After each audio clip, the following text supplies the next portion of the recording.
Hey peers, welcome back to Season 2 of the Modern Myths podcast. I'm Vince Ventura, Artistic Director of 12 Peers Theater, and your host for the Modern Myths podcast. Today, we have another new play for you, Wrong Number by Nedra Pezold Roberts, and this play is extremely exciting. It's already had a premiere in New York and has had a couple of other productions as well, unlike some of the other plays you may hear on this podcast. We're really excited to share it with you today, and we think it's great. So, enjoy Wrong Number. Wrong Number by Nedra Pezold Roberts. Time, the present. Place, an American city. Act 1, Scene 1.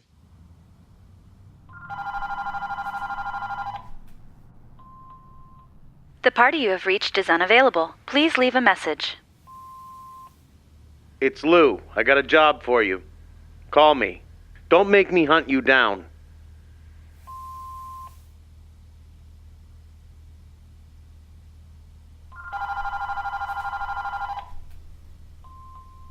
The party you have reached is unavailable. Please leave a message. This is your mother speaking. I haven't died yet, so I can still answer the phone if you would ever pick one up to call me. A projection screen reads, 6 weeks pregnant. Cassie's small apartment. Decor is young professional with echoes of single female. Mike and Cassie enter. Mike, I can walk by myself, you know. I've been doing it for 35 years, and there's evidence I'm good at it. Yes, but that was before. Now you're walking for 2. You're carrying our baby. Congratulations, Daddy. Daddy, I still can't believe it. After all this time, when the doctor said the latest tests were positive, I swear I couldn't breathe. Not me. I almost jumped on her desk to scream, "Finally! No more procedures!" No jumping. No sudden movements. You heard what she said. We've got to be careful with that miracle you're carrying. Honey, chill. You know I'm just kidding.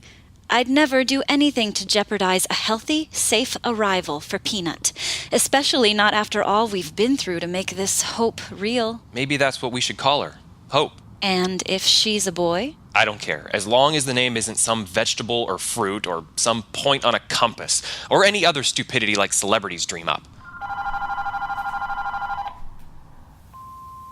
The party you have reached is unavailable. Please leave a message. Listen, you moron, you missed your appointment. Again. Third strike and you're out, bud. So get your ass in here, tomorrow. What the hell?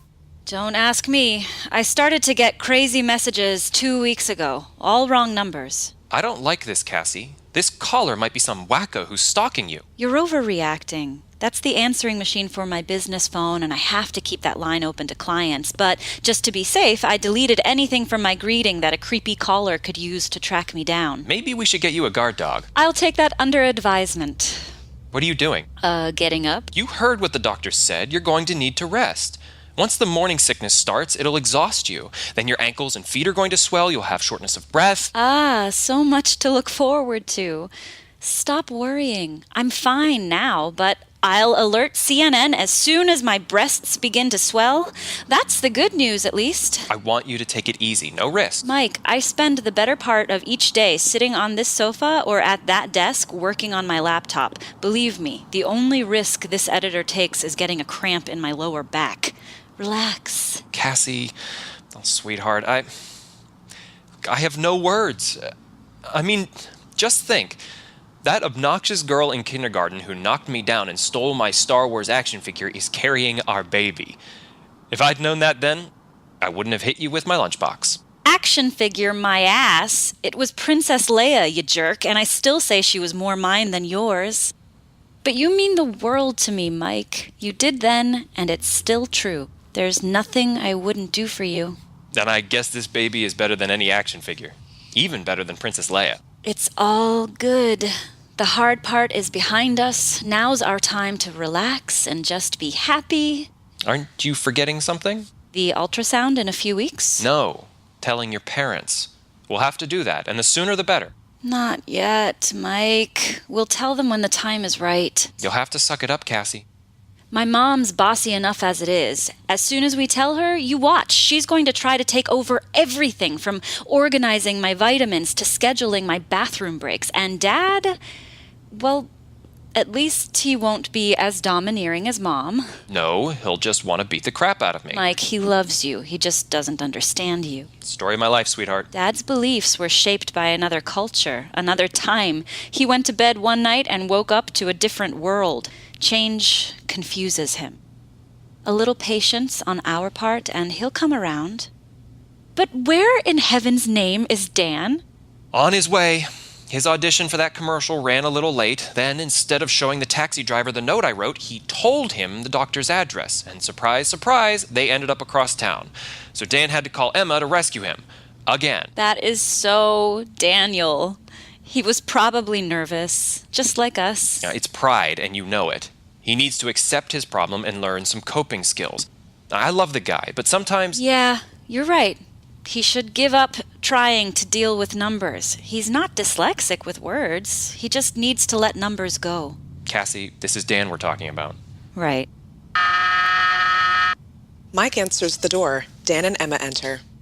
I swear, I thought I got it right. I checked the note twice and everything. One day it's going to sink in that you can't trust numbers. For you, they're always wrong. I checked it twice. Give it up, Dan. You checked the wrong number. Or you checked the number wrong. Sorry we're late. Dan... You've made your point, Em. They know I'm the one who messed up. What else is new? I was just... Getting on my nerves. Look, I'm grateful for your help, but for once, can we let the subject of my defect drop? Sorry. I wasn't trying to rub it in. I know, Em. I'm just frustrated, feeling a little on edge. I hate having to be rescued. It's demeaning. Dan sees Cassie and Mike's grins. Wait. The doctor. What did she say? Is Cassie... We're pregnant. Oh, thank God. Is it true? Are you sure? We're having a baby, Dan. We're finally pregnant. We're a family now. Mike and Dan kiss. Oh, yay! Scene 2. Projection screen 2 days later. Cassie's apartment. Alone, she cradles a teddy bear. Quickly, she hides the bear in a basket of couch pillows. She opens the door and Emma enters. I got coffee for me and tea for you. I heard pregnant women aren't supposed to drink coffee or something like that. Anyway, that's green tea. It's good for... who the hell cares? It's tea. Thanks, I think.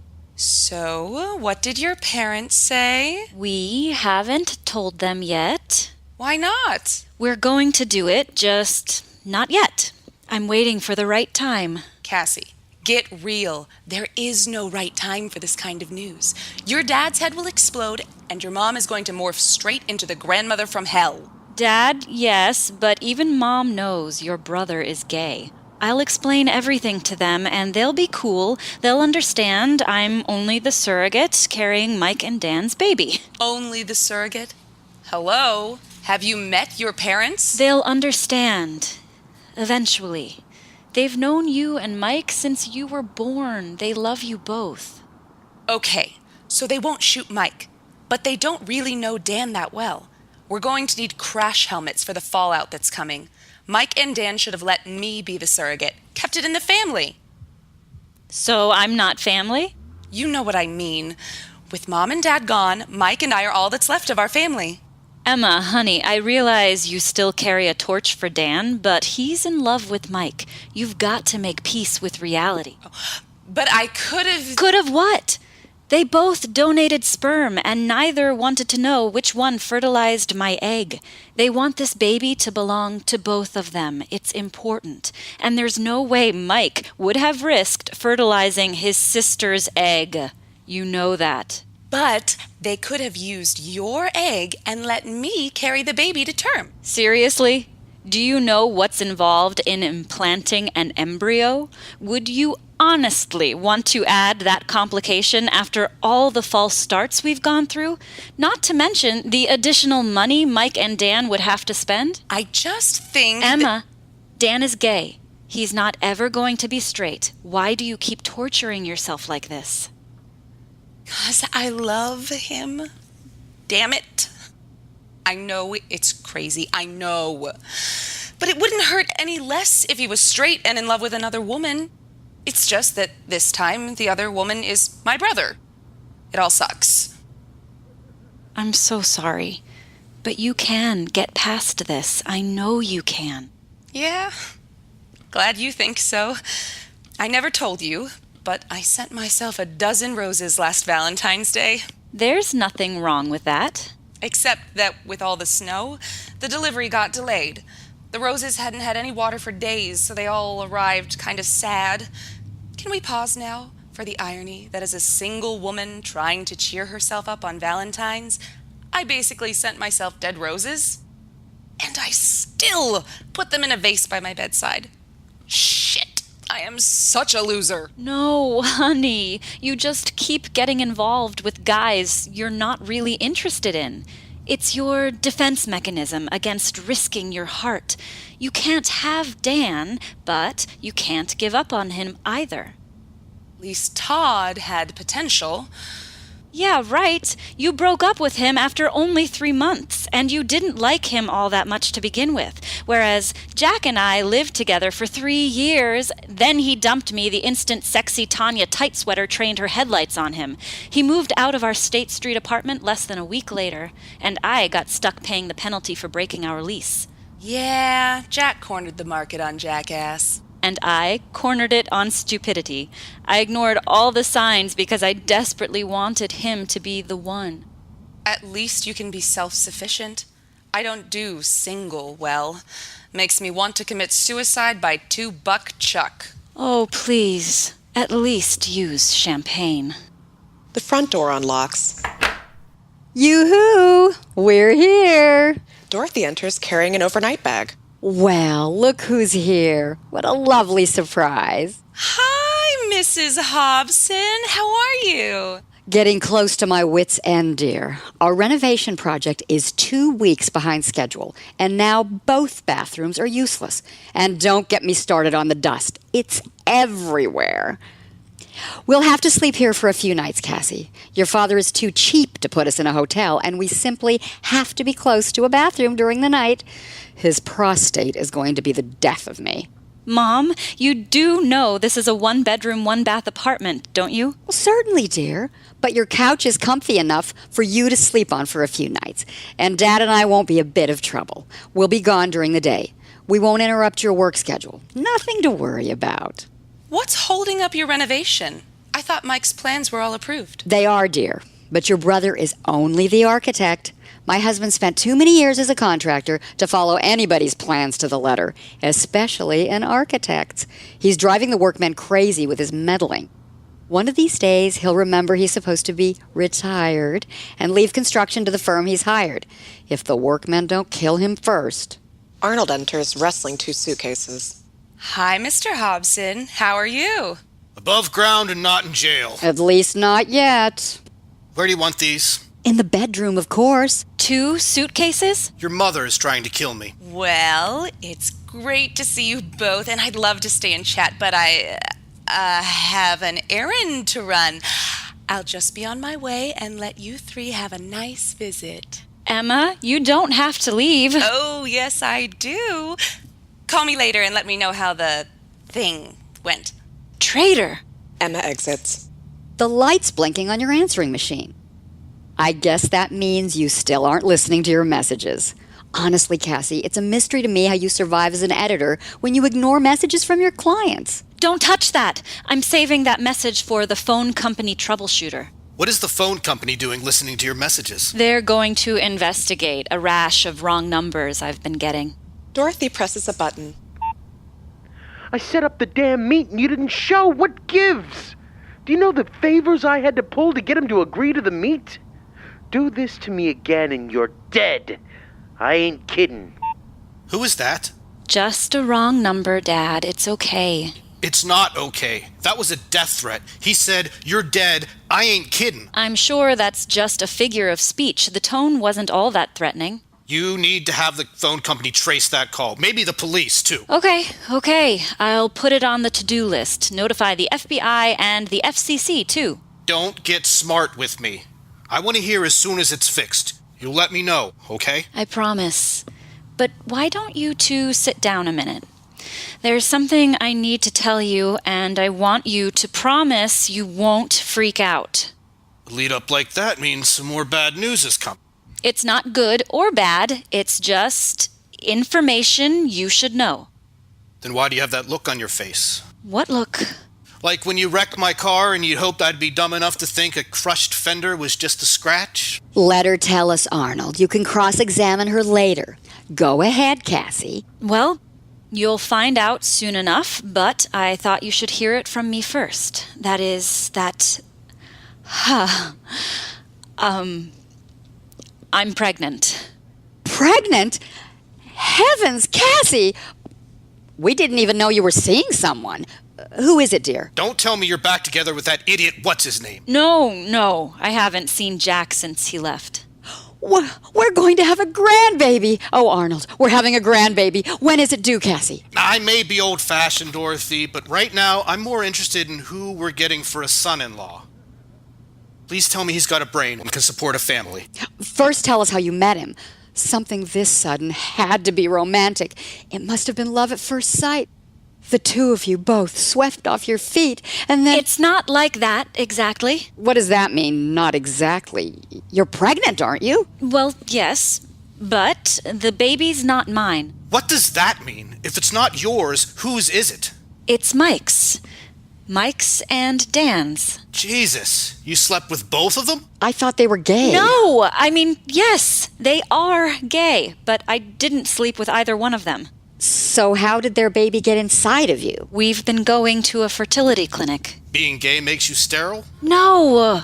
Then why did you need a clinic? To have the procedure done by a doctor. Artificial insemination. Artificial, huh? Sounds like you skipped the good part. Mike and Dan wanted to start their family, so I offered to be the surrogate to help out my friends. You got pregnant as a favor? That's some friendship. But if you're the surrogate, who's the baby's mother? They are. They who?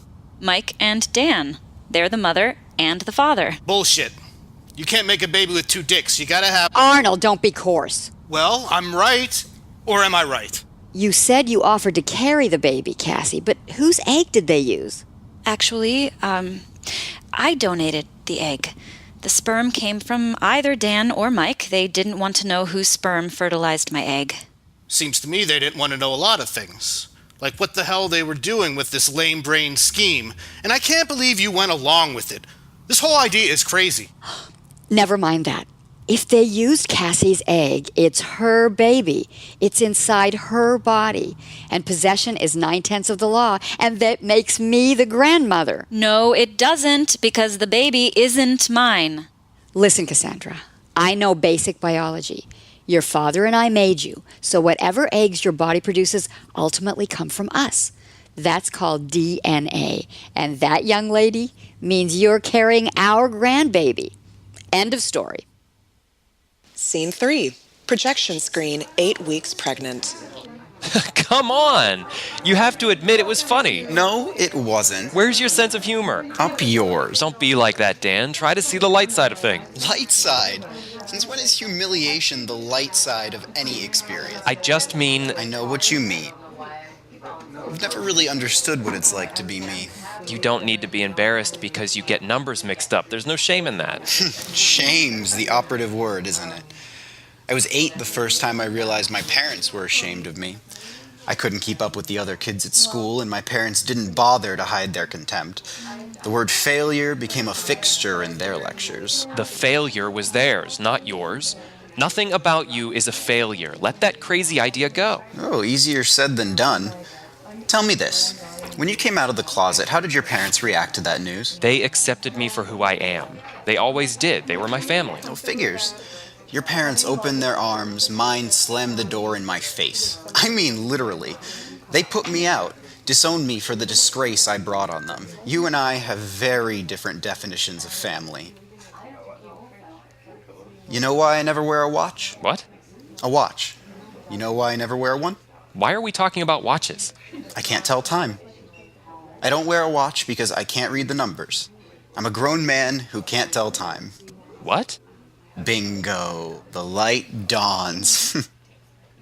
You see, If I never wore a watch, I could always ask somebody else for the time, and they didn't have to know I couldn't read the numbers on the watch face. But that trick stopped working as soon as cell phones started displaying the time. It's pretty pointless to ask anybody what time it is when you're standing there with your own damn cell phone in your hand. Christ, Dan. It never occurred to me that's why you don't wear a watch. I just assumed... Exactly. It was easier to let everyone assume I'm careless or lazy or just plain thoughtless. Hey, I've never thought those things about you. I figured you're a creature of habit who just never developed the habit of wearing a watch, that's all. Creature of habit. That's a good one. You know, whenever I'm on my own and I have to eat out, I always go to Cafe Morocco and order the same thing, the lamb kebab. I memorize the price for that and what the tip should be, and I pay in cash, because anytime I sign my name to a charge slip, I might not know the total, because I can't read the numbers. Christ. I don't believe this. We've been living together over a year and you never shared this? What else have you been hiding from me? I don't have to hide what you never notice, like my never buying anything online or over the phone. To do that, you have to supply your credit card number, and I can't read mine. You should have told me. I could have helped. I love you. You shouldn't have shut me out. How could you possibly have helped? Your parents were goddamn Ozzie and Harriet. You and Emma grew up in the perfect suburban bubble. You don't have the skills to navigate my world. Shit. I've let this go on too long. I've been fooling myself and lying to you, and it's time to be realistic. Realistic? What does that mean? I'm talking about the baby Cassie's carrying. I think we made a mistake. We didn't think this whole thing through. Are you high? Where did this crazy notion come from? Haven't you been listening at all? What happens when that child starts school and comes to me for help with arithmetic? What do I say then, huh? Say, Daddy can't help you. He's too dumb to read the numbers. You're overreacting. This is not a big deal. You're letting your anxiety blow things out of proportion. You're an actor, for heaven's sake. What you're feeling is like opening night jitters at the theater. It's normal. Normal? Don't you get it? Everyone else's normal is my nightmare. For Christ's sake, listen to me. I know what I'm talking about. I listen to you. Jesus, Dan, I listen. No, you don't. You never take me seriously. To you, my problem is merely humorous. You think you listen, but you don't hear what I tell you. Well, I'm listening now, and I'm telling you that you have me, always. I love who you are. You're the most courageous person I know, whether you're ready to believe that or not. You don't have to be afraid of raising a child, because we'll do that together, the two of us. That's what families do. They stick together. Scene 4. Projection screen, 10 weeks pregnant. Cassie's apartment. Cassie is on the sofa working furiously on her laptop. Dorothy is fussing over shopping bags, searching for something. Arnold is collapsed in an easy chair. Mom, I'm trying to make a deadline and you're not helping. You should have called instead of just dropping in. Nonsense. We're not some acquaintance. We're your parents. And your father agrees with me that what you need is a spa day. With me. Mother-daughter quality time together. Won't that be fun? Not if I don't finish this manuscript. Then finish it, dear. And don't mind me now. I'll find what I'm looking for in a minute. In the meantime, you're making noise. That constant crinkling is distracting. Then use your powers of concentration. You've always been good at tuning out whatever you didn't want to hear. I can't concentrate on the flaws in this manuscript while you're making noise. Why can't those writers correct their own mistakes? If they're smart enough to write a book, they should be smart enough to use the English language. I'm an editor. Fixing lousy writing is what I do. If every writer could use the English language, I'd be out of a job. Well, hurry and finish, dear. I want to show you what we bought you this morning while we did a little shopping. Your mother's definition of a little shopping could outfit a third world country. Oh, don't exaggerate. I just picked up a few things she'll need when the baby comes. The baby won't be arriving tomorrow, Dorothy. Cassie's got time to do her own damn shopping. Oh, never mind your father, dear. All men are allergic to shopping. It's genetic. Oh, here it is. Look what I got you. A breast pump. Mother of God, put that thing away, will you? This is a living room, not a sex shop. Oh, don't be such a prude, Arnold. It never embarrassed you when I breastfed Cassie. And these pumps are so much better than what we had in my day. Back then, Pumps were positively archaic. They could suck the nipple right off your breast. These modern ones are much kinder, and the directions are right here inside the box. But if you need help when the time comes, I'll be glad to show you how it works. Oh, my ears are bleeding. And ta-da! I got you a nursing bra, your very first one. It seems only yesterday I was buying you your first training bra, and now I'm giving my little girl her first nursing bra. Sweet Jesus, is there no place a man is safe anymore? Mom, I know you're excited and you're trying to be helpful, but I'm not going to nurse this baby. Of course you will. Breast milk is the healthiest start for a baby. Nature's perfect food. That may be. However, the minute this baby is born, my involvement is over. Mike and Dan are the parents. They will take the baby home and they'll handle all the feedings. You're going to let them feed my grandbaby formula? Maybe you should give the breast pump to them. Cassie, you may think your job will end with this birth, but trust me, your breasts are going to have a mind of their own. Can we stop talking about breasts? Here, at least go try it on. It looks industrial strength. Looks can be deceiving, dear. It's designed to give you comfort and support. Now go try it on so we can see if it fits. Now? Of course. I'll have to take it back if it doesn't fit. And you want to be prepared, don't you? Not that prepared. Whoa. That's weird. What's the matter? Do you have pain? No, I felt something, like a little flutter. There it is again, it kind of tickles. It's probably gas. It's the quickening. The what? The quickening. That's what my grandmother and the older women called it. That fluttering is the first sign of life. Your baby has started to move, dear. The peanut is alive. The first time I felt you move, I whispered a secret to you. I told you that your father and I loved you, and we were so happy you picked us to be your parents. Now go try on that bra, dear. You'll need it soon enough. Cassie exits to the bedroom. Dorothy, you gotta stop meddling. If Cassie's set on going through with this asinine scheme, all you're doing is setting her up for a lot of hurt. Pregnancy can make a woman's hormones go crazy. I'm helping take the pressure off my daughter while she goes through the miracle her body is producing. You heard her. She thinks her body is some kind of satchel carrying a package to deliver to somebody else. It doesn't matter whether she sees herself as a mother or not. She'll always be connected to that child, especially now that she's felt it move. Cutting an umbilical cord won't change that one bit, and you know I'm right. No. What I know is that when that baby comes, it's bringing a lot of heartache with it. Cassie emerges, adjusting the awkward fit of her shirt. Do women actually fit in these things? The cups are enormous, and the band around my chest is way too tight. I can't breathe. Breathing is for amateurs. Let me see what's wrong. Could you not parade around in your underwear while I'm here? I have on a shirt. Then stop talking about what's under the shirt. Some things should remain a mystery, especially to your father. Never mind him, Cassie. Trust me. He was very interested in my bras when we were dating. There. You had it hooked all wrong. Oh, thank God. For a minute there, I thought we were going to have to call 911.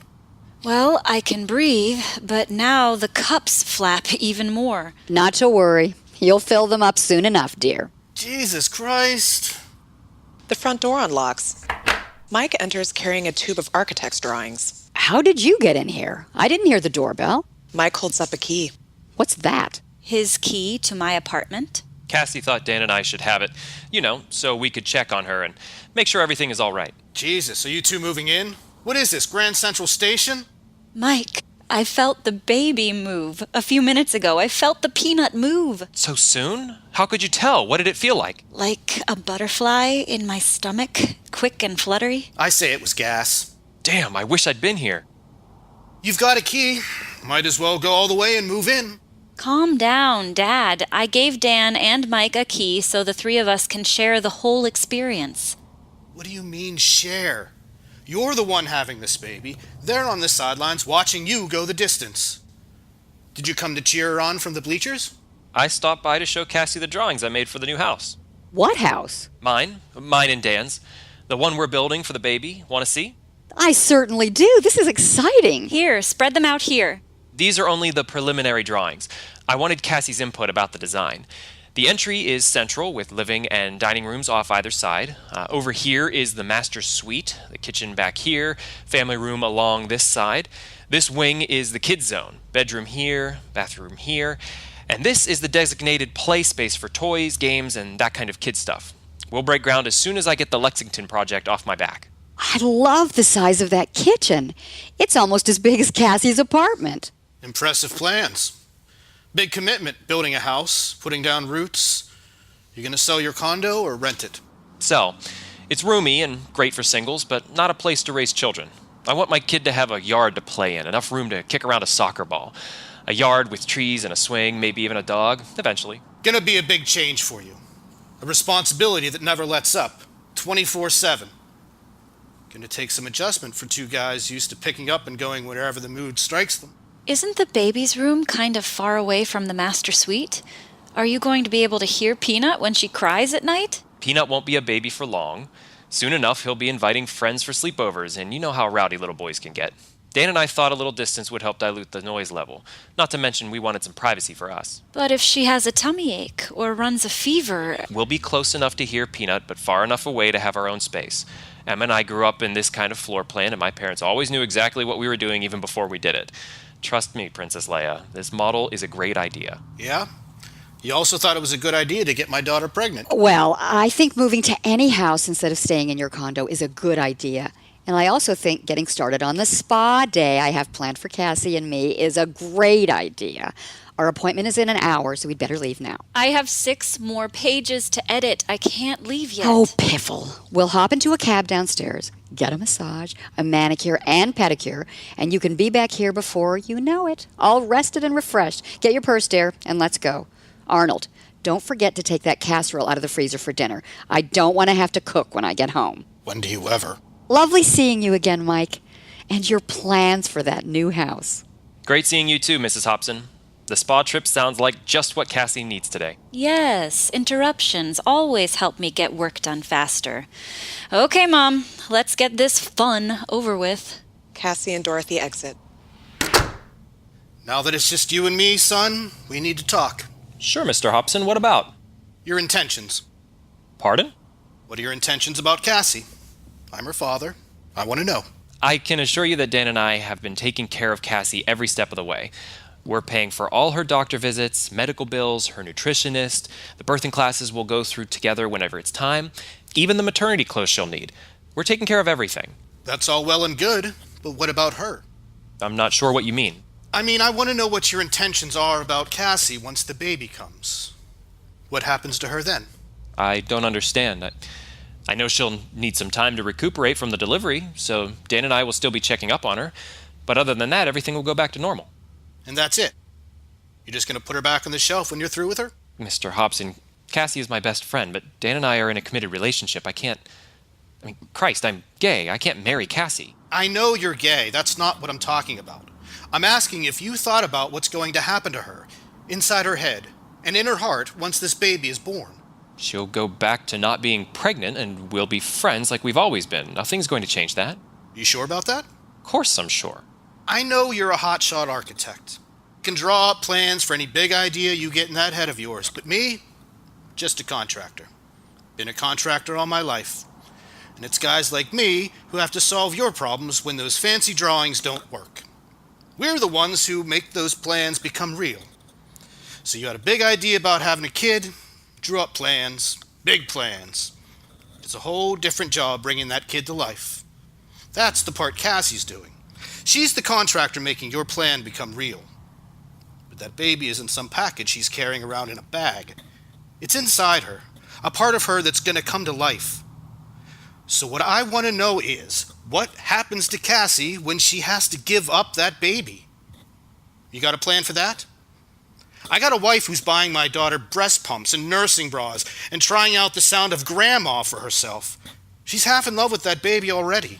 Mr. Hobson, I don't know how to answer you. No. What you don't know is this. They're going to put a tiny bundle in your arms. Won't weigh much more than 6 or 7 pounds, but it'll feel like the whole world. Your baby is going to be the whole world right there in your arms. And when she skins her knee or gets her heart broken by some teenage jerk or is passed over for a promotion she worked her ass off to earn, your heart's gonna break too. Doesn't matter how grown up or how independent she becomes. You'll die a little bit each time life tells her you're not the one. Because she's always your baby girl and she's always got your love. You haven't learned that yet, but you will. You and Dan made a plan for your future, but you forgot to think about what Cassie's gonna feel when you don't need her anymore.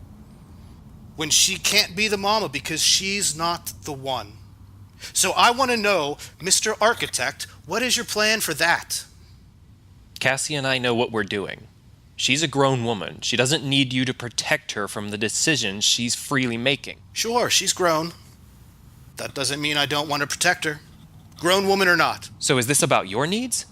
The simple truth is that if you love her, you'll let her lead her own life. Wise up, kid. Love ain't simple. What is it with you? Look, when I was growing up, the whole neighborhood was a kind of extended family. Not like it is today. Back then, if old man Warkowski didn't get his newspaper from the stoop by noon, somebody would check to see if he was okay.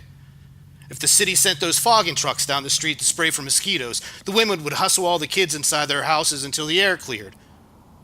Hell, if my mother sent me to the grocery store for bread, Mrs. Mantranga would cross-examine me in the checkout line. Arnie, did your mama say it was okay for you to get that candy bar? Never could put anything past that woman. So what's your... What I'm saying is that people don't look out for each other the way we did back then. At least I don't see them doing it now. It's everybody for themselves these days. I just don't want my little girl to get kicked to the curb when she's not useful anymore. Are you insane?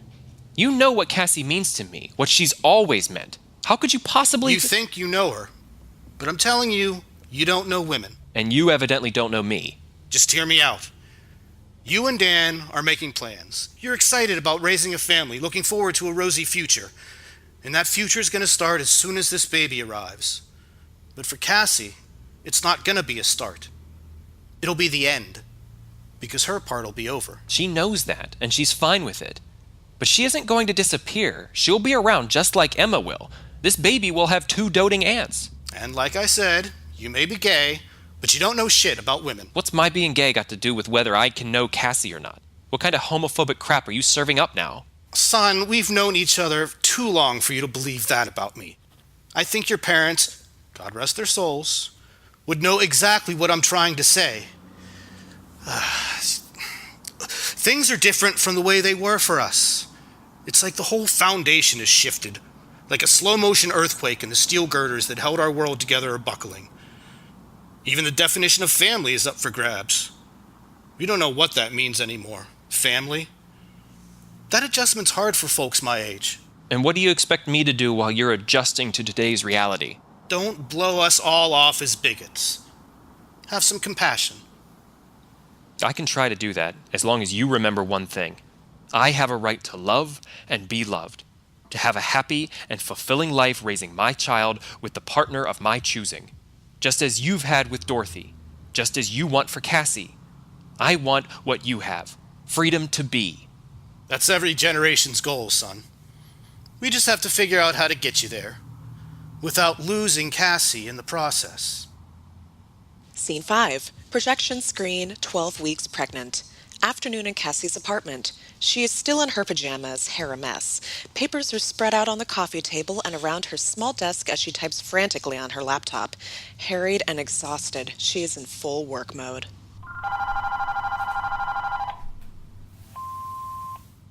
The party you have reached is unavailable. Please leave a message. This is Barbara Winston calling for Cassandra Hobson. Cassie rushes to the phone and snatches up the receiver. Ms. Winston, I was just about to call you. Where are you now? That's interesting. I've been trying to reach you for the past 2 days. Yes, well, I apologize for the inconvenience. I've been having a little trouble with my phone, and the phone company has been working on the line. And what have you been working on? You promised me the final edit by Tuesday. It's now Thursday, and I still haven't received my manuscript. I have my own deadline, you know. Aside from your phone issues, What seems to be your problem with my book? I've been working on it. Finishing it up, actually. Well, almost. I haven't been sleeping too well lately, and the baby... Oh, you're pregnant! Well, congratulations. However, your pregnancy issues, Miss Hobson, are not my responsibility. We had a business arrangement. Yes, but I'm wondering if I could have another slight extension on our agreed deadline. I still have a few pages left to do. Another extension? In addition to the one I've already allotted you? Not to mention the past 2 days when you haven't returned my calls? Yes, I'm terribly sorry. I've just gotten a little behind. I was expecting Miss Hobson, I'm sorry you're having difficulty managing your time. However, I'm all out of extensions. I need my manuscript whether you finished the editing job or not. I'll be by to pick it up tomorrow morning at 10. Please have an invoice ready for the work you've completed. And I have to say that I've been pleased with your editing in the past, but in the future, I'll be taking my manuscripts to another editor, one who can meet deadlines. But, Ms. Winston, if you can give me just 2 more days, I'm sure I'm afraid I don't share your optimism. I need someone capable of finishing the work as promised. I'll be there tomorrow morning to collect my manuscript. Yes, I understand. I'll have an invoice ready, and I'll clip together the completed pages separately from the ones that still need editing. I'm really sorry, Ms. Winston, truly. Yes, so am I. Goodbye, Miss Hobson. Goodbye, Ms. Winston. Cassie begins to gather the papers spread out on the coffee table, then lets them drop. She surveys her surroundings and then settles in the shopping bag Dorothy has left. Cassie removes the nursing bra and slips it on. The front door unlocks and she rips off the bra, hiding it and wiping away tears. Mike enters with a small bag. Hey, I stopped by the drugstore and picked up your refills. My what? Prenatal vitamins. Oh, thanks. That was nice of you. Part of my charm. No offense, Cass, but you look terrible. And for a minute there, you were doing so well. You wound me, Princess Leia. Seriously, though, you look like hell. Are you still not sleeping enough? Maybe the doctor can... I got fired. You what? Got fired just now by one of my repeat customers. She fired me. Over the phone, no less. Why? Because she's a bitch? Oh, no, that's not it. Oh, yes, it seems I'm undependable. Undependable and fat. My feet are fat, my face is fat, my pants don't fit. Damn! I just needed another extension, and she needed her manuscript delivered on time. Another extension? Is that nausea still getting in the way of your work? Because if it is... No, the morning sickness is practically gone, thank God, but the heartburn just won't quit. And I'm so freaking tired all the time. I can't focus. I swear my brain has turned to oatmeal. I'm behind on my work. My body is inflating like the Goodyear blimp, and I have zits again. Look at my forehead. Look, all I need is braces, and I'll be back in puberty. Only with a baby inside me instead of 4 pounds of M&Ms. My life is out of control. Calm down, Princess Leia. Stress isn't good for the baby or you. Your hormones are going haywire, that's all. All the books say it's perfectly normal. Did you not hear me? I have zits and I got fired. Maybe you're just dehydrated. What you need to do is drink more water. Let me get you some. Remember, the doctor said you have to stay hydrated. Are you serious? If I increase the amount of water I drink, I'll have to move my desk and laptop into the bathroom. Probably my bed, too. I'm already peeing like a broken pipe. I'll have to... Oh, Peanut is moving. Mike, she's moving. Come feel, quick. Amazing. I still can't believe there's a little person inside there. You must have woken her up with your loud voice. My loud voice? You're the one having a meltdown. A true friend would have taken the blame. She likes to hear music and people talking. It wakes her up every time. He probably thinks it's a party and feels left out. Hang in there, pal. Before you know it, you'll eject from the mothership straight into your brand new house. And it has toys. I can't believe you've stooped to bribery to win Peanut's affection. Hey, whatever works to get him out on time. I don't remember my own experience inside the womb, but I'm told it's quite comfy. For the baby, yes. For the mother, not so much. I'm Sorry about all the hormonal hysteria. Guess I was wallowing in self-pity. I'm not used to feeling so vulnerable. Cassie, give yourself a break. You're an excellent editor, professional in every way. Don't talk yourself into thinking your career is in chaos just because one testy client refuses to cut a pregnant woman some slack. You should probably scale back on your workload anyway. Try to relax and let me be the control freak. I'm better at it. Got way more experience. Remember, you don't have to do everything yourself. That's what Dan and I are here for. Now, why don't you go take a shower and pamper yourself a bit? Read a book or take a nap. Yes, Mother. Ah, how sharper than a serpent's tooth is the ungrateful child. Parenting tips from Shakespeare? Gotta get 'em from somebody. I'm starting from ground zero on this project.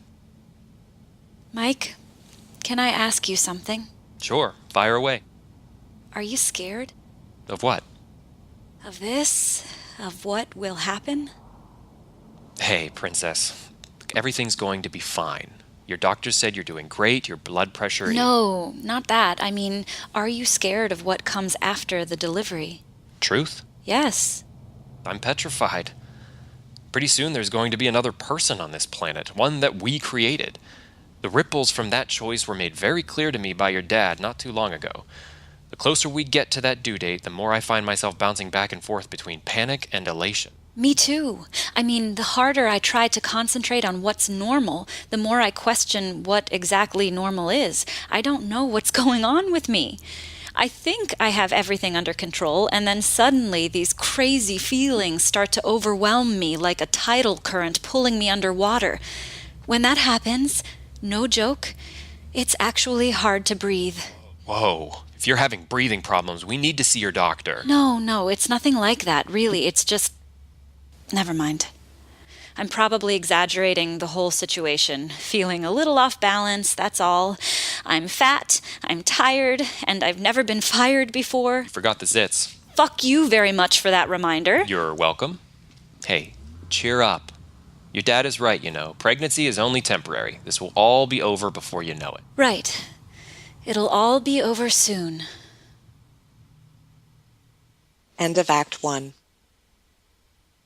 Wrong Number by Nedra Pezold Roberts. Act 2, Scene 1.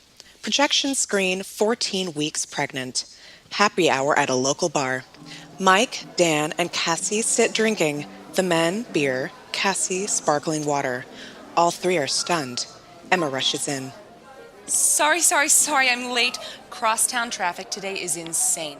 I swear, one of these days I'm going to get a Vespa. Lime green with a cute little horn. Oh, but then I'd have to deal with helmet hair all the time. Okay, scratch that idea. Well, what did the latest ultrasound show? Is our peanut a boy or a girl? Both. Pardon? We heard a second heartbeat today. We're having twins, a boy and a girl. Twins? How could that happen? What took them so long to find the second baby? Peanut B must have been hiding behind Peanut A. Babies can be sneaky that way. Today we heard them both and saw them too. It's real. We're having twins. I've got 2 people in here. 2 heads, 4 arms, 4 legs. No wonder I can't sleep. We'll need to buy 2 of everything. Cribs, car seats, high chairs. And baby clothes! Oh, it'll be so much fun shopping for 2 peanuts! Although baby girl clothes are so much cuter than baby boy clothes. I've never understood why some clever designers haven't come up with cute little boy clothes. They could make a mint. Emma, drink. What? Oh, yeah, sure. We have to toast this good news. I'll have a Chardonnay, thanks. On the second thought, make that a mojito. No, better make that a vodka and tonic. Oh, hell. Bring me the Chardonnay. Dan exits. Well, he's awfully quiet. Give him a break. It's a lot to take in. So what about names? You and Dan were waiting to find out about gender, but now you can pick any names you want. I vote Emma for the girl, of course. I can't think about that now. 2 tiny bodies that keep growing and growing. What if I explode? Don't be ridiculous. Women carry twins all the time. You'll be fine. 2 college tuitions. Mike, you didn't answer my question. Oh, I'll have to talk to Dan. Talk to me about what? Thanks. Baby names. I vote Emma for the girl. Eventually, they'll both have to come out of here. They'll have to leave home. Not for a while yet. Thank goodness. People, focus. What about names? We've already chosen them. Rickshaw for the girl, kayak for the boy. Isn't that right, guys? Absolutely. We want our kids to be mobile as well as buoyant. Can't you just give me a straight answer? I don't do straight. I'm gay. Dan, please tell me there are real names for these babies. The girl's name is Hope. We haven't settled on the boy's name, and if I don't leave now, I'll be late for my audition uptown. But I just got here. And we haven't finished the celebration. I've got an audition, Em. It's important. I'll see you all later tonight. Dinner at our place? Sure. As long as you're not fixing spaghetti with your killer garlic sauce, these two are hell on heartburn. I'll put the Tums by your plate. Wait up, Dan. I'll drop you off on my way to the construction site. No need for that. I can get to the audition on my own. It's on my way, Dan. No big deal. Emma, can I trust you to see that Cassie gets home? She's been hitting that sparkling water a little hard. Count on me. We'll make a pit stop at every restroom between here and 10th Street. Just drive smart and be careful. See you tonight. Mike and Dan exit. Jeez, what was that? Dan seems wound up tight. He's a little off balance. We all are. Twins, Emma. That's a pretty big surprise to us all. Yeah, I guess. Say, if you have to go to the ladies' room, I'll wait till you get back. We don't have to leave yet. You haven't finished your wine. Right. In that case, I have news. News? I've met someone. He's positively dreamy, and his name is Blake. Isn't that the sexiest ever? Blake. Very masculine. How did you two meet? He works for the firm we were competing with for the Ellsworth account. When we landed the account, he took me out for a no hard feelings dinner. Wasn't that sweet? And later that night, he got several hard feelings, and those were sweet too. And does this Blake look like Dan? Never mind, don't tell me, I don't want to know. Lots of men have Dan's build. That doesn't mean that Hair color? The same-ish. Eyes? That doesn't mean anything. Blake is a totally different person. And he's interested in me. Honey, of course he's interested in you. You're a beautiful woman, a beautiful person. Why do you keep doing this to yourself? And why do you always have to spoil anything good that happens to me? I'm not trying to spoil. You do it all the time, Cassie. It's like you don't have any faith in my judgment, or that a man could find me genuinely appealing. Why can't you just be happy for me? Do you want me to be alone the rest of my life? Is that it? Of course not. Why would I ever want that for you? Honestly? Of course. Because you don't want to be the only one alone. And after the babies are born and you give them to Mike and Dan, you'll be alone again.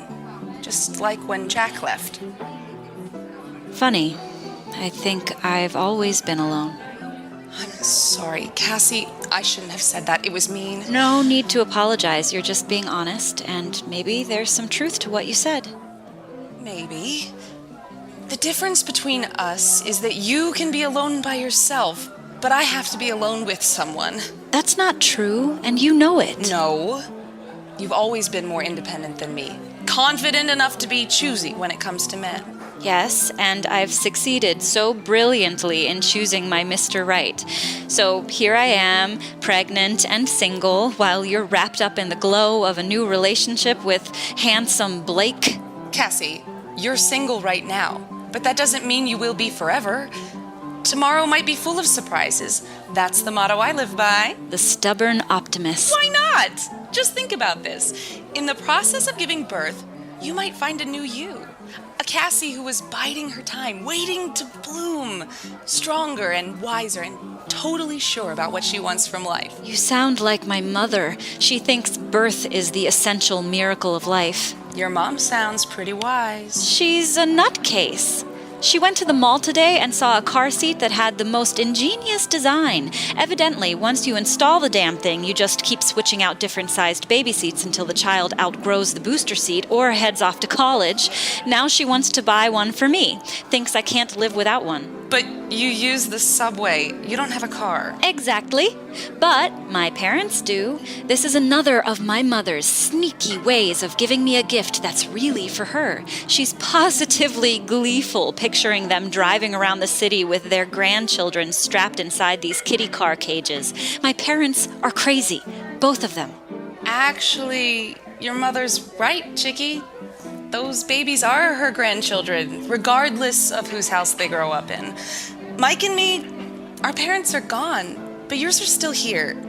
And you can't really believe Mike would keep your folks from being a part of those babies' lives. Emma, we've been through all this. It's not just the car seat. Mom's making noises about buying cribs and high chairs for their house. Their lunatic fantasy is exhausting me. But Mike and Dan might be totally on board with an offer of free babysitting. Did you think of that? I can babysit all they want. Christ, I'd love to do that anytime. They wouldn't even have to ask. You think you can babysit at the drop of a hat? During the day while you're working on a deadline? In your tiny apartment? Come on. You're not a selfish person. Give your parents a break. Fess up now. What's really eating at you? Oddly enough, my apartment's pretty big when I'm alone. Know what you need? A brain transplant? No. You need to get out. Have some fun. Meet a nice guy. A real Mr. Right for a change. What guy is going to fall for an overly large woman who can't see her feet? Maybe after the babies arrive, you could come out some night with Blake and me. There are plenty of good-looking guys out there. Where? What do you mean, where? There are at least 10 watering holes in a 6-block radius of your apartment. Hang out with you in the singles bars? No thanks. I'm too old to go trawling through those meat markets. Then how about checking out online dating sites? Seriously? Computer creeping? Well, you're not getting any younger, and you're not going to find a husband babysitting or by hanging out with Mike and Dan. You've got to think ahead, Chickie. You know, your present condition is only temporary. Temporary? Shit.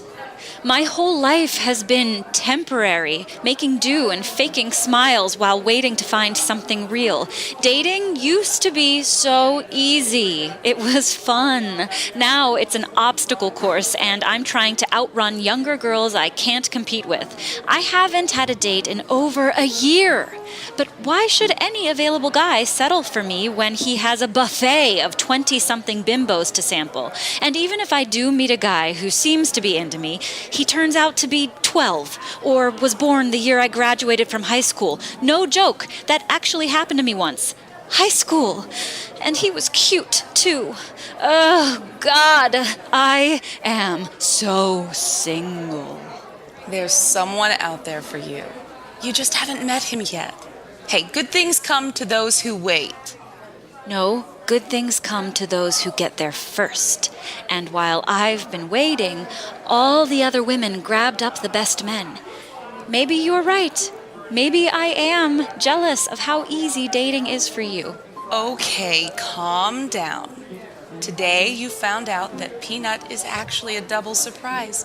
But you'll be fine once the shock wears off. You're probably just in an emotional slump. Pregnancy, hormones, or whatever. As soon as those babies come, you'll be back to yourself again. You say that like being back to myself is a good thing.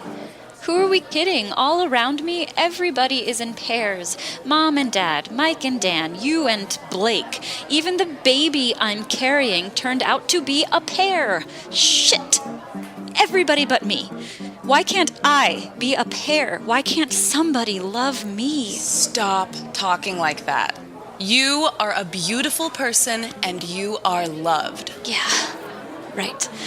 I am so lovable. You are. If that's true, then why did Jack leave? And Alex, before him, why do they all leave? Because I'm not enough. I'm never enough. Scene 2. Projection screen, 22 weeks pregnant. Cassie's apartment. Her pregnancy is uncomfortable now, and she shifts positions as she listens to Emma. Mike wanders the room, silent but on edge. And Harper sits there in the meeting, nodding and pretending to take notes during my presentation, while all the time I know he's keeping one eye on the boss and just waiting to shoot down my proposal. And then the jerk raises his pen and waves it at me and asks so sincerely, can we go back a slide? So, of course I do. And he studies the screen, cocks his head and says, get this, he says, I'm not sure what these numbers mean. Unbelievable! I know! I had just finished detailing the whole chart. But his little interruption was enough to break my momentum, so another pretentious jerk could pipe up to ask, will this scale? I mean, seriously? I wanted to strangle Harper. Who wouldn't? He's a prick with a capital Ick. Exactly. But Harper sounds so obvious, Emma. I'm sure your boss has his number. Actually, he has no clue. He made a big deal of clearing his throat and then encouraged everyone to take a step back and let's define the issue. Oh, I could have defined the issue all right. I could have defined the hell out of it with my foot right up Harper's ass. Why do guys do that? Do what? Haven't you been listening? Of course. Then, why do guys... I'm not sure I'm qualified to speak for all men. Maybe he wants us to take a step back and define the issue. Right now, I need to take another step. To the bathroom. Cassie waddles out. What's up with you? Nothing's up with me. Not qualified to speak for all men? What is that about? I'm not. We aren't a one-brain-fits-all species. We don't all think alike. I was speaking in general terms. I think it was a fair question. Well, I don't. Men don't all want the same things. Don't blow a gasket. It was just a simple question. There's nothing simple about it. Cassie returns. The party you have reached is unavailable. Please leave a message. Listen, asshole, do you want the job or not? You're not the only one who needs my services, you know. Jesus, you're a pain in my ass. Call me back, goddammit.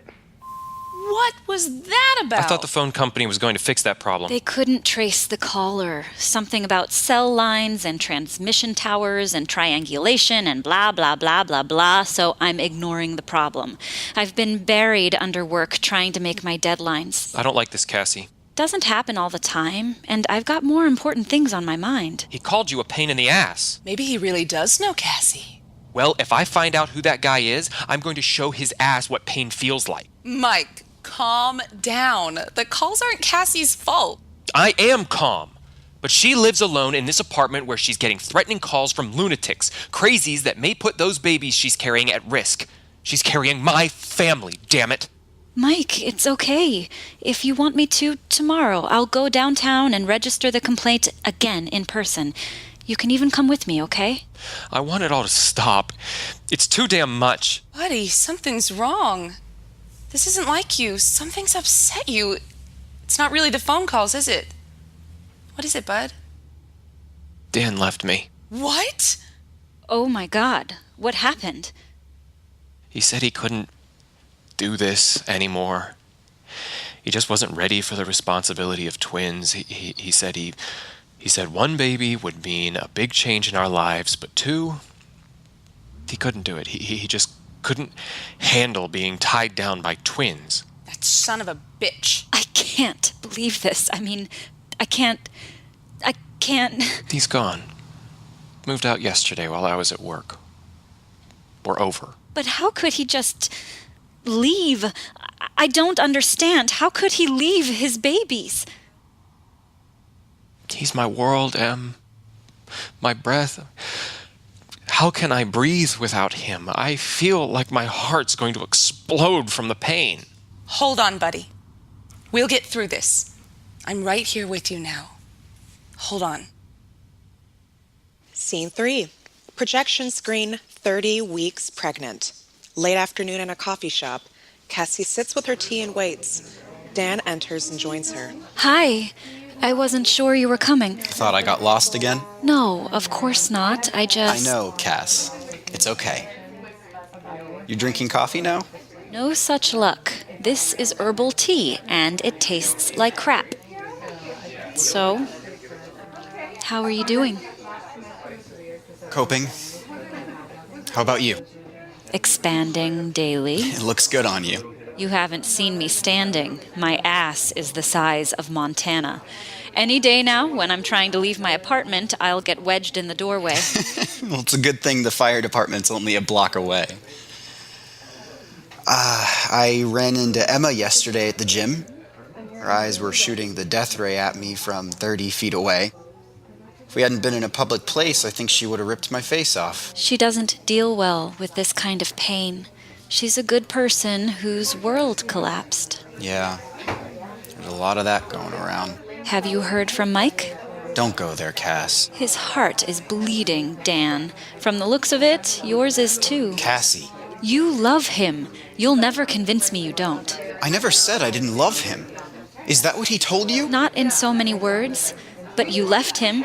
You don't abandon someone you love, especially not with babies on the way. Let it drop, Cass. There are things you don't understand. I understand heartbreak. What else is there? Having a family was Mike's dream, not mine. He wanted to recreate that picket fence life he grew up in, wanted it so badly, I thought I could somehow manage a child, find a way to make it work, but with twins? No way we'd survive. It's the wrong number. I'm not ready for that responsibility. So you can just walk away? Even if these babies are your flesh and blood? Sharing my DNA won't change who I am. I'm not parent material. Bullshit. Look, Mike's going to have enough of a challenge managing those twins. The last thing he needs is one more dependent dragging him down. That's absurd. He loves you. He's never thought of you as a dependent. Really? Cassie, I was glad to let Mike handle all the finances, our bills, appointment calendar, anything attached to a number. True, he did it out of love, but it kept me dependent, and I let it. That kind of dependence eats away at a relationship. He's better off this way. Maybe we both are. You're imagining a sacrifice that doesn't have to be made. Mike needs you, and so will these babies. Face facts. He doesn't need the extra burden, and it's past time I learn to stand on my own. Find a way to respect myself for a change. How can you respect yourself for deserting 3 people who need you? Need has a lot of definitions, chiefly a lack of something required. I don't have what life with Mike requires. Need also means can't live without. Tell me something. Why did you agree to be the surrogate in the first place? What did you think you were doing? Helping my friend. I'm doing this for Mike. He'd do the same for me if I wanted a child. If you wanted a child? If? Oh, you are so full of shit. What? Come off it, Cassie. You didn't offer to get pregnant out of some altruistic idea of helping Mike. You wanted to be pregnant for you. The minute Jack left, you heard your biological clock ticking loud and clear. Then when Mike talked about a surrogate, you thought this might be your only chance. My chance to carry 2 babies I'd have to give away? Right, that's always been my goal. Who are you kidding? Mike would never cut you out of his life or his children's. You're like his second sister. And this way, you get what you want. That feeling of life growing inside you, being a part of the birth experience. You left out the morning sickness, all that nausea and vomiting, not to mention swollen ankles and bloating. Throw in the need to pee every 3 minutes, and you've got an experience every woman dreams of, jackass. Oh, so now you're the martyr? Nice touch. Don't piss me off by trying to change the subject. Once those twins make their entrance, you'll never accept bystander status. You'll be in there involving yourself in their lives, giving Mike the support he'll need. I'd be excess baggage. You know, I think you've been an actor so long you're confusing yourself with the roles you've been playing. Aren't you tired of wearing a mask? That's funny. Really funny. I don't see the humor. I can't remember a time when I wasn't playing a role. I spent years hiding in the closet, pretending to be somebody else. Years trying to disguise my dyslexia or dyscalculia or whatever the hell from everyone, terrified they'd guess my secret. See the real me. Christ, I wanted to be an actor on stage, not in life. Then take the mask off. Be honest with yourself. You love Mike. Don't run away from the life you could build together. Cassie, take a good look. This is me. A grown man who's never grown up. How could I raise a child? Scene 4. Projection screen, 35 weeks pregnant. Mike and Cassie enter her apartment. I'm just saying that the seats in your car are damned uncomfortable. I feel like I've been bouncing on bricks. You've ridden in that Mini Cooper hundreds of times and never complained before. Well, there's never been 3 of me before. Maybe the extra weight is the culprit. Anyway, you need a bigger car. Maybe a minivan. You could be a soccer mom. Cute. If you'd spoken sooner, I would have given you a pillow. Here, put this behind your back and stretch your legs out on the sofa, and I'm already thinking about a bigger car. But no way in hell is it going to be a minivan. As long as there's enough room. The peanuts are taking up so much space inside me, they're starting to shove my lungs up my throat. One of these days, I'll be able to sit up straight again. Might not be too much longer. You heard what the doctor said. Twids can come early. Damn, even the sofa is uncomfortable. You need to raise your legs. Here's another pillow to... What's this? A teddy bear? I bought it months ago. On a whim. I thought it was cute. Only one? 2 kids, but only one bear is going to sow discord in the family. I bought it before we knew they were twins. Lame excuse, babe. Admit it. You bought it for yourself. I'll get another one tomorrow. But I think they're already wrestling over this one.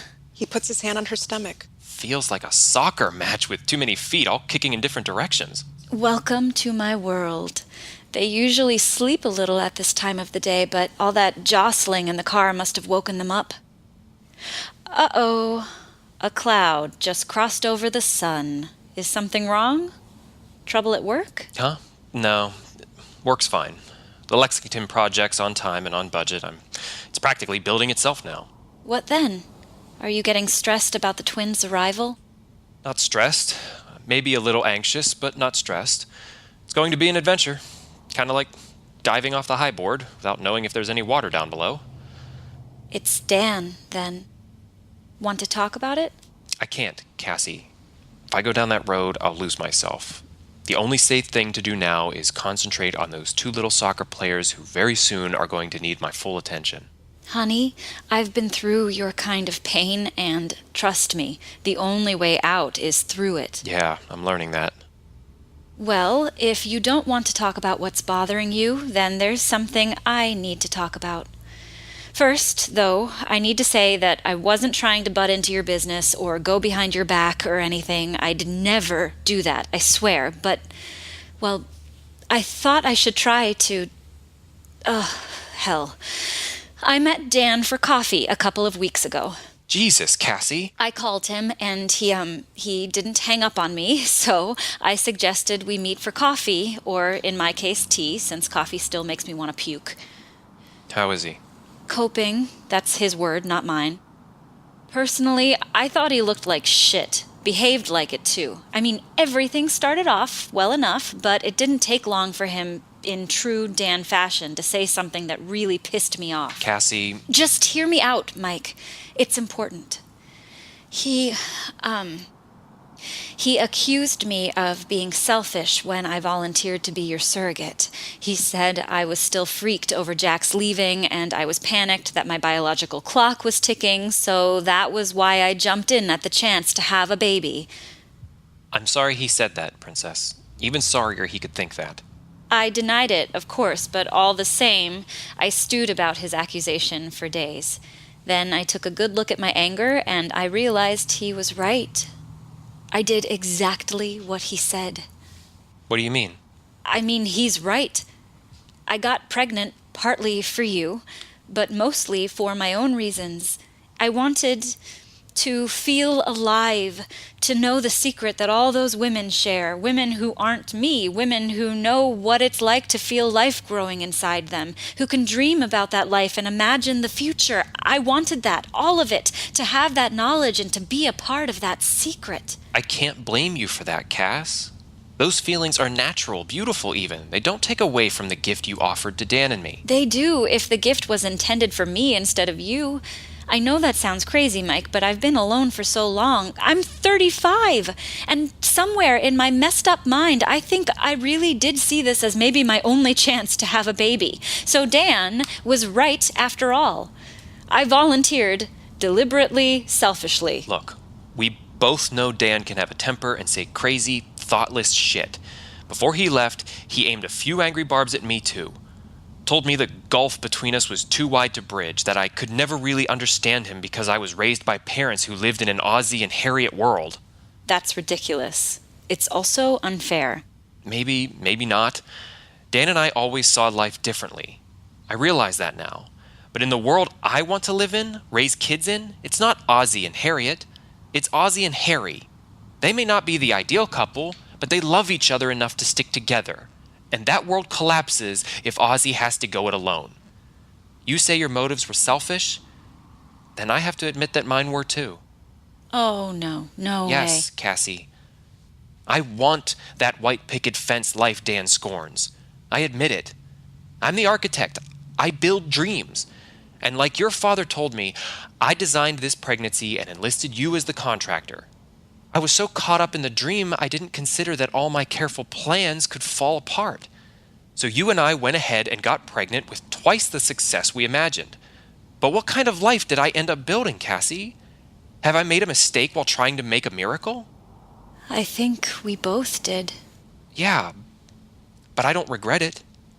I feel panic, sure. Confusion and a scary dose of helplessness, definitely, but not regret. I'm going to be a father. I won't ever regret that. Me neither. Knowing I made a mistake doesn't make me regret it, but I see clearly now what I didn't realize back when we started, and it's a scary truth, one I've been running away from for months. I can't give up these babies, Mike. I can't do it. What are you saying? Those babies are my children. Of course they are. I know that, but I'm saying they're mine too. Then what are you telling me? I don't know exactly. I just know I can't give them away. But you promised. Jesus, Cass. We've shared each other's secrets all our lives, every hope, every disappointment. I've told you things I've never told another soul, not even Dan. Please try to understand. Understand what? I trusted you. I can't believe you would do this to me. We had a deal. Mike, please. Sure, fine. So you want to keep my kids and do what? Raise them here? Jesus, Cass, you live in a one-bedroom, one-bath closet. What are you thinking? A lot of things. First, I'm going to nurse them. That's non-negotiable, so don't even try to talk me out of that. And second, I know this place is too small, but I can't afford to move right away. It'll take me a little time, but I'll find a bigger place once the twins start to walk. Once they start to walk? Once they start to walk? I've broken ground for a new house. The nursery is already set up at my condo. 2 cribs, a changing table, rocker, any kind of shit a baby could need. Christ, you don't even have a crib in this place. Not that one could fit. Fine. You'll have a bigger house, but you can't nurse them. I can, and that's what I'm damn well gonna do. You and I can figure the rest out later. I'm not cutting you out. We've always been like family, and now we really are. We can both find a way to make this work. The teddy bear. What? You didn't just decide this. You've been thinking about it, planning it a long time. How long, Cassie? How long have you been lying to me, stringing me along? I haven't been lying to you. I swear, when you came to me, I just wanted to help my best friend, a friend I love. Yeah, right. It's true. I fully intended to carry your baby and deliver it to you. My part of the deal was that I would get to be pregnant, to know what that was like while all the time doing something for you. I had no idea my feelings about the babies would change along with my body. How could I know that? Know that the first time they moved, it would feel like butterflies fluttering in my stomach? Or that later, when I was trying to work, I could actually see them moving inside me, poking a tiny foot or elbow out and making my laptop rise and fall on my stomach while they played. I've never been part of a miracle before. And you didn't think you owed it to me to tell me about those feelings once you started to notice them? What the hell, Cassie? First Dan runs out on me and now you hand me this shit? What the hell? I know you're angry. Jesus, you think? Listen to me. Just give me a minute and listen. I said I can't give them up, and that's true, but you're their father and you have to be in their lives too. We just have to find a way to share. Share what? Custody? Like we're some kind of divorced couple handing off the kids to each other on alternate weekends? 1 week at my house, the next one at yours? That's bullshit. No, not like that. What I mean is we can raise them together. I'm their mother. You're their father. We can find a way to share our children's lives, raise them to be decent, loving people. Brilliant! Put that on a Hallmark card. You're ignoring a mountain of practicalities like where they're going to live. Day to day, Cassie. You have an answer for that? Well, not yet, but... Christ! If this was 1950, I'd have to marry you and we'd be stuck together in a miserable nightmare for the rest of our lives. But this isn't 1950, Cass, and we're not going to live that lie. No way. Dan may be gone, but my life isn't over, and I don't have to stay single forever. Neither do you. I know that. I may love you, but no way in hell would I actually marry you. I'm not suicidal, damn it. And what about money? What about it? Face it, Cass. I make 3 times your salary and then some. You can't afford to raise 2 kids on your own. I can, easily. Money can't fix the fact that you won't be with them all day. You'll have to hire a nanny. I work at home where I can take care of the babies. So are you offering to be the nanny? And are you expecting me to foot the bill for that too? I can't believe you said that. Hey, you want to keep the kids, Cass? How are you going to do that with what you earn as a freelance editor? Even if I pay child support, put them on my insurance, you'll still struggle. You say you work at home, where the twins would be. And if those kicks I felt are any indication, they'll be noisy, active twins. So good luck getting work done and meeting your client deadlines, or keeping your business afloat at home, where, I'll repeat, the twins would be. Stop being such a vindictive ass and pay attention to what I'm saying. I can't give them up, but that doesn't mean I want to keep them from you. You know I'd never do that. You know it. They're ours, mine and yours. Just keeping it real, Cass. Trying to get a clear picture of this life you're designing. Like if our kids regularly bounce from my house to your apartment, don't you think they'll start to notice what they can have at each place? And what they can't? That is so ugly. I can't even... Why are you doing this? Maybe because you're trying to finish Dan's job of destroying me. Maybe because you say you love me all the while you're killing me with every bullshit thing you're saying. You're not the only one struggling here, Mike. I tried to ignore what was happening to me. Out of loyalty to you, I tried. But if honesty is what you want, then clue in. All you did was take a few minutes to look at a magazine and make a deposit in a cup.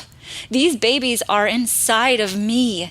They have been for months. I've felt them grow and start to move. Do you know they actually move in time to music? Swear to God, anytime they hear the Beatles, they start to dance inside of me. And when the music stops, they do too. They're mini miracles, Mike, and we made them. I have to believe we can work this out. Damn it, we're friends. We care about each other. Care about each other? Oh, that's a good one. Will you stop being such a bitch? Perfect. Who's that? How should I know? Don't move. I'll get it. Mike opens the door and Dorothy and Arnold enter. Jesus, you two trying to blow the walls out of this place? We could hear you clear down the hall. Is everything all right? Cassie and I were just having a discussion. Did that discussion involve explosives? Something tells me I need a beer. Arnold exits to the kitchen. Everything's okay, Dad. We just got a little carried away. Cassie has just informed me she's keeping the babies. Why, of course she is, dear. You didn't know that? No, I damn well did not. Dorothy checks her watch. A smart man like you, I'm surprised. Is your back bothering you, dear? Just some discomfort. It started on our ride home from the checkup at the doctor's. Let me rearrange those pillows for you. Can we stick to the topic here? Arnold returns with a beer. What topic? She's decided to keep the babies. Keep my children. Keep them, not keep them from you. Don't get your shorts in a knot. Cassie's a woman, and women get maternal about their children. Any damn fool knows that. She's feeling like a mother, you're feeling like a father. It's no surprise. Mike, can you please get a grip on your temper and save the rest of this discussion for when we have some privacy? Hell no. You lied to me. Worse than that, you betrayed me. I'm not letting you get away with that. Well, there you go. I could have told them this newfangled surrogacy thing was going to blow up in their faces. Dorothy glances at her watch. Surrogacy isn't new, dear. It's been around for ages. That's how Jesus was conceived. What are you jabbering on about, woman? The Holy Ghost? Sperm donor? Mom! I don't believe this. For goodness sake, Mike, stop bellowing long enough to look at yourself, will you? You're a father. Well, I'm a mother. You want to raise your own children, and I want to do that with mine. I'm feeling the same need that you're feeling. Can't you see that? If you can't bear to let these babies go, then understand that neither can I. Get it through your thick head that I don't want to take them from you. We're a family now, and if we share our children, they'll have twice the love, twice the support, twice the family. But what does your kind of sharing mean, Cassie? You're still ignoring legitimate problems, even essential details, like where they'll live, for Christ's sake. I want to be there for all the little things, the everyday things in their lives. How can I do that when they're living in somebody else's house? Son, are you an architect or a moron? If you're an architect, make that house you're building a goddamn duplex and put a door in the middle that opens up to both sides. You get one side, Cassie rents the other side, and the kids run freely in between. Problem solved. Jesus, you young people can't use the brains that God gave them. This isn't some cheesy sitcom. Our situation isn't that simple. It's only hard if you make it hard. Raising children isn't about you or Cassie, dear. It's about two new lives you've both created. Those babies aren't you, and they won't actually belong to you. They'll belong to themselves, but they'll need you both to care for them, teach them, protect them, love them. That's your opportunity, and it's about giving, not taking. Now, Mike, dear, I think you better call the doctor and ask her to meet us at the hospital. What? It's time. Cassie's labor pains are coming closer together now. Did you pack your bag like I told you? Yes, but it's too soon for the twins. 35 weeks is too soon. We need to get at least to 37. If they come now, they'll be preemies. Maybe have development issues. Mike, it's too soon. Mike grabs his cell phone. Stay calm, Princess. Stay calm. It must have been the car ride. Damn, I should have given you a pillow. Breathe. That's what you're supposed to do now. Breathe like we practiced. He steps aside and calls the doctor. These can't be labor pains. They can't. Young people, they think they know everything. Better bring the car around, Arnold. Mike and I will help Cassie to the elevator. Fetch Cassie's bag, dear, then help me get her onto the car. Go on. The doctor's on her way. She'll notify the hospital to expect us. Breathe, Cassie. Everything's going to be okay. Well, looks like those babies are coming, ready or not. I'll meet you all out front at the curb. Arnold exits. Mom, what if I can't? I'm here, Princess. Hold on to me and we'll breathe together, just like we practice. That's it. We can do this, Cass. We can do this. Yes, now your real work begins. Let me grab my purse and we'll go meet our grandbabies. Cassie, Mike, and Dorothy exit.